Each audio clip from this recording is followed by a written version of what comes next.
So Elections Code 8067 says this: candidate for state senate are required to submit at least 40 signatures, but may not submit more than 60. 8062.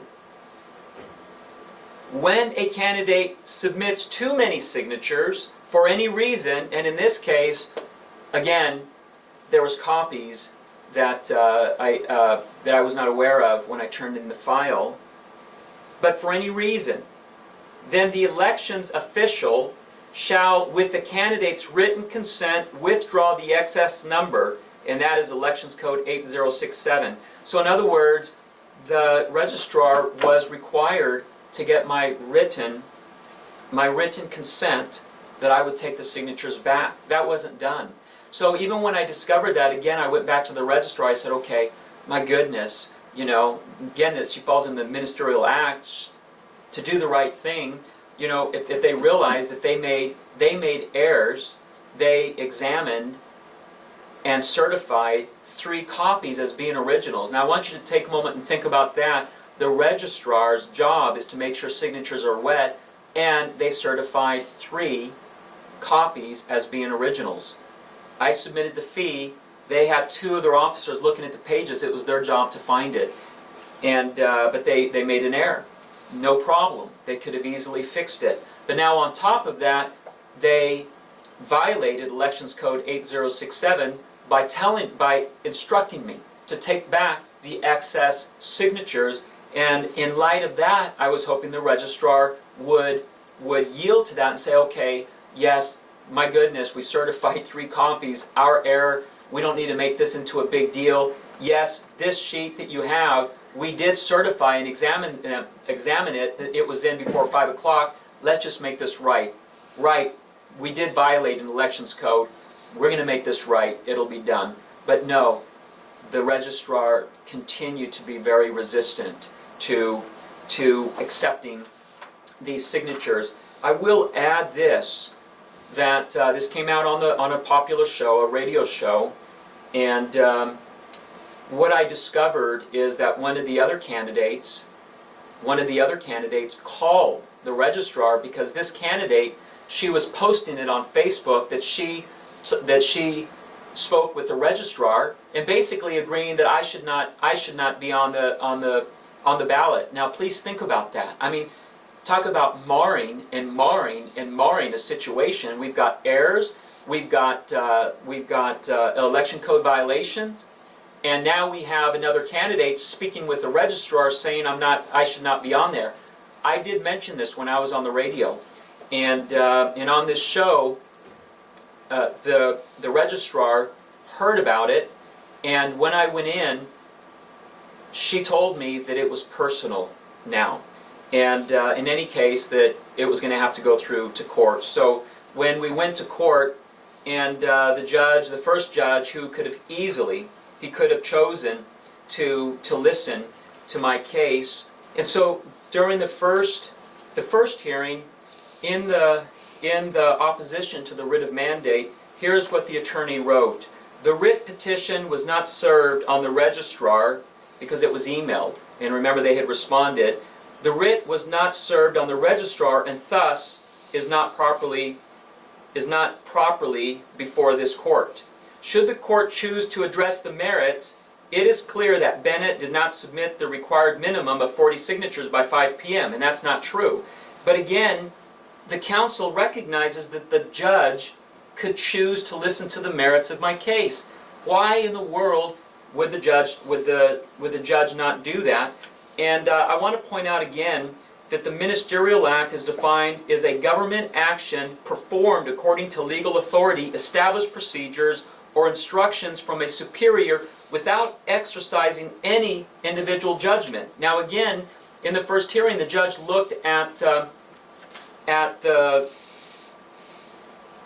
I'm going to say her name, at Jill Levine, and he asked Jill Levine, are you willing to let me hear this case? And she said no.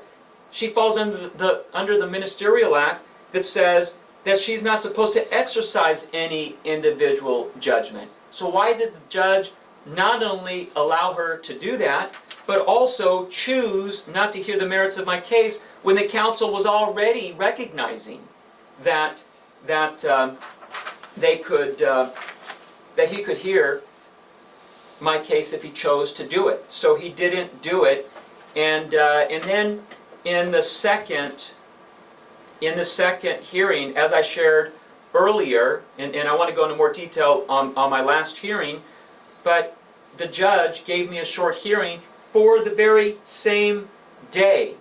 And the counsel argued that their case would be prejudiced because they weren't prepared. How can they not be prepared? Because when you look, by the way, so you can see it was not telling the truth, when you look at the declaration to support the opposition to my writ of mandate, the first hearing, in the second, it was exactly the same argument.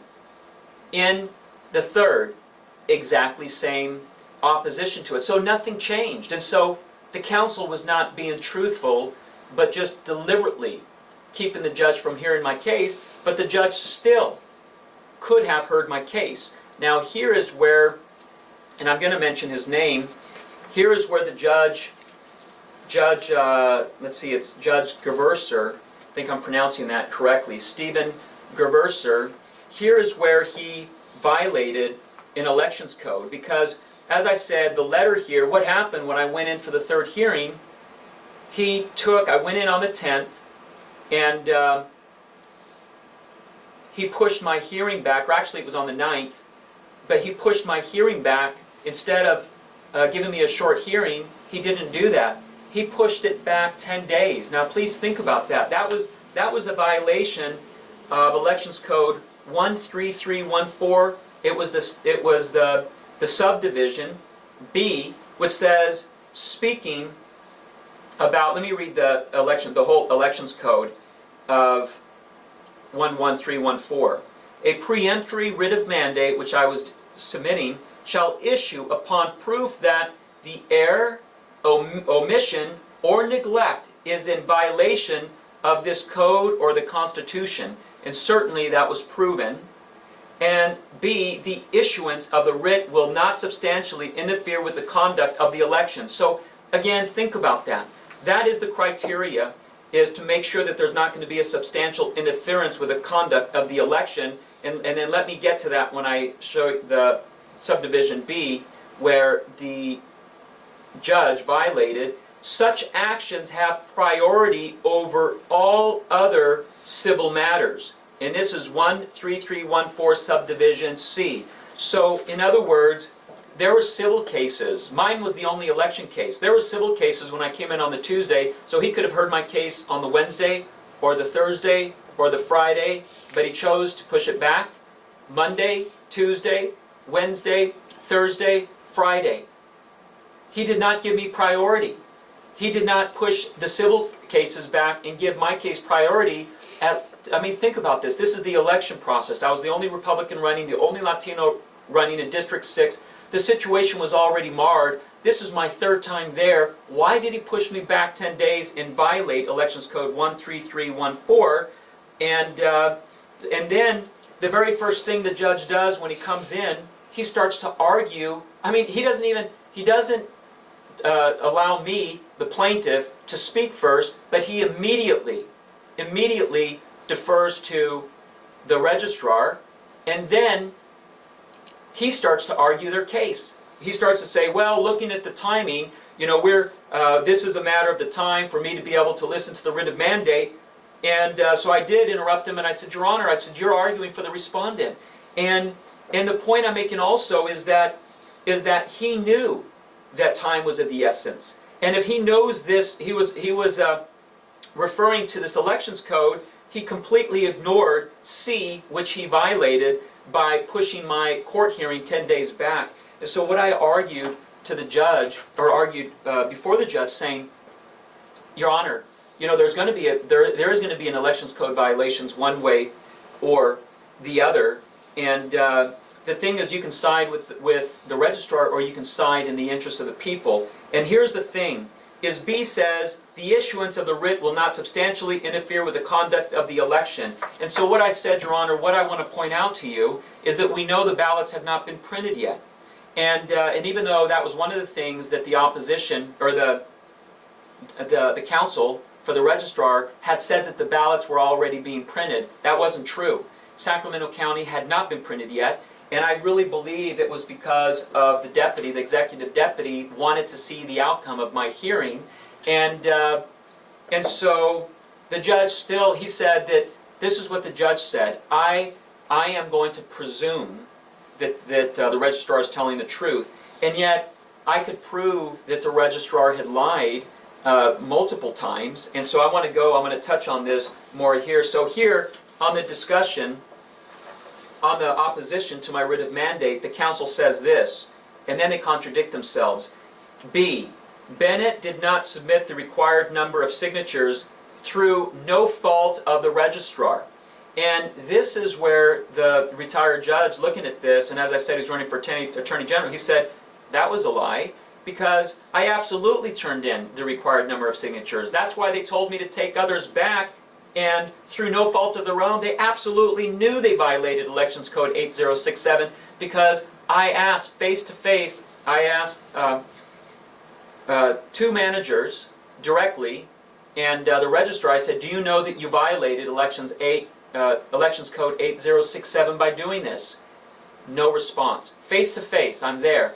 Do you know you violated Elections Code 8067? Just ignored. And now they're arguing through no fault of the registrar. Well, had they not violated Elections Code and also did their job to make sure that there weren't any copies, we would never had this problem. But then a little bit further, it says he presented more than 60 signatures. So again, you know, the idea that I did not submit the required number of signatures, but they had given back to me signatures, and they also know it because they verified that their signature's there. And then also I want to share with you, as I finish up here, that I actually went through the names and I validated the names for, so I actually wrote in the voter registration for the registrar to show them these signatures are good. I've got more than 40 signatures. And so in the end, if I may say, the Superior Court judge violated election codes, and from everything that I can see, it was deliberate. Because why push back my date? As I said, this is what I wrote. When my date was pushed back so far, I said, Your Honor, please consider giving me an earlier date, considering the defendant has already prepared their opposition. There is no room for either the plaintiff or defendant's case to be prejudiced. Since the facts are straightforward, the defendant has been prepared since March 21. And I even said I met with the Secretary of State and was told timing can be challenged per March 29th deadline to file a grievance per candidate filing. And so I beseech the court, in the interest of jurisprudence and in the interest of the people, to hear my case this Friday, April 13th. Each party has amply prepared, but instead the judge chose to push it back on the 20th and then to argue that we've gotten a little too far past the deadline, even though the ballots still weren't printed. So imagine that. If they weren't printed yet, the judge violated Elections Code to push me back. Literally, he pushed me back 10 days because he could have seen the case earlier. So I hope that you can see that the District 6, now I've got to do a write-in, the only Republican, the only Latino running in District 6, now I've got to do a write-in.